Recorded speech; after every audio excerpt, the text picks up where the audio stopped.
Hi, welcome to this week's Monday Mercy. When we pay close attention to the Gospels, we actually find mercy everywhere. We see it in the stories that Jesus told.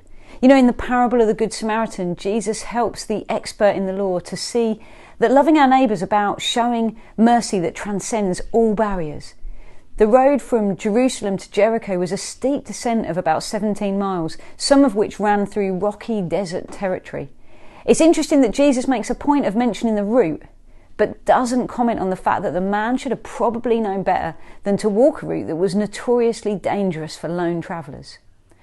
After telling the story, Jesus asks the expert in the law, who was a neighbour to the beaten man?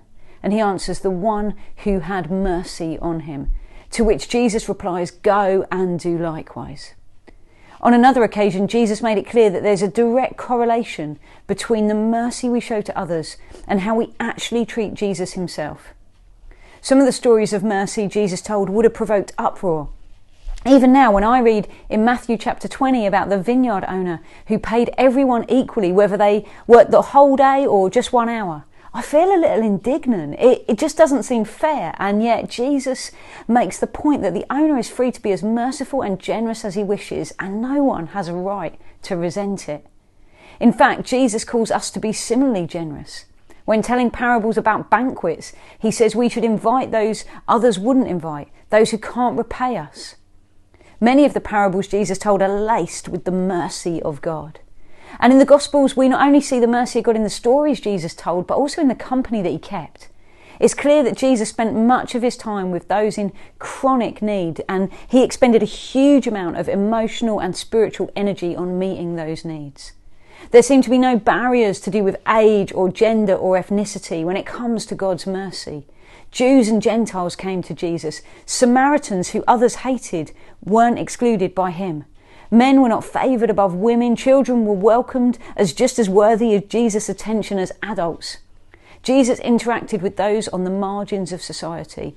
The sex workers, the unclean lepers, the shunned beggars, ostracised tax collectors, Roman soldiers who were responsible for oppressing the Jewish people. Those despised by everyone else were shown mercy by Jesus. In fact, the people no one else associated with not only felt comfortable with Jesus, but they actively sought him out. Jesus seemed to extend his mercy to all of humanity. And not everyone responded with gratitude or with faith, but no one was turned away by Jesus on the grounds of who they were or what they'd previously been or done. Jesus wasn't oblivious to the sins and circumstances of those around him. Far from it. But he acted in accordance with his character at all times, rather than reacting to others. He knew exactly who he was eating with, touching, healing, forgiving. He chose to be the friend of sinners. He delighted to show mercy to those most people would disregard or consider to be of little worth.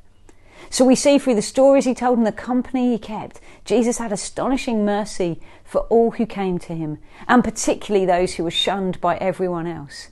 But I think in the Gospels there's mercy to be found in less obvious places too, because the mercy of God seems to me to be woven into every miracle that Jesus performed.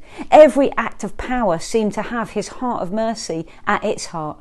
For example, when Jesus fed the multitudes, we're told he had compassion on them because they were hungry. He had mercy on them.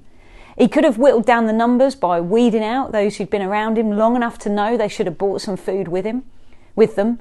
But he didn't tell the disciples to check who had the means to sort themselves out, or even he didn't tell the disciples to try to figure out which people were just there to see a miracle and had no real interest in following him at all. He fed them all because they were all hungry, and he is merciful. And when Jesus healed the sick, again and again we read that he was moved with compassion. What's more, we see that Jesus healed regardless of whether or not he was thanked. He had mercy. When Jesus turned the water into wine at the wedding in Cana, it was an act of mercy to spare the bridegroom's shame.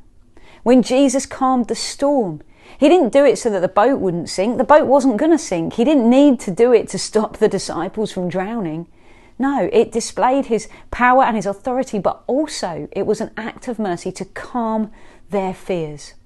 Mercy was entwined with power in every wonder that Jesus performed. Everything Jesus said or did was infused with his astonishing mercy. And we're invited to be like him and like his Father when Jesus says, be merciful, just as your Father is merciful. Jesus' mercy is absolutely astonishing. It's wonderful. And we get to take some of that mercy out this week as well. So as you're reading the Gospels this week, reflect on the stories Jesus told, the company he kept, and the miracles he performed. Reflect on his parables, the people, and his power. And see his mercy in everything, and then go and do likewise. That's what I want to do this week, and I hope that you want to do that too. Have a great week. See you for next week's Monday Mercy.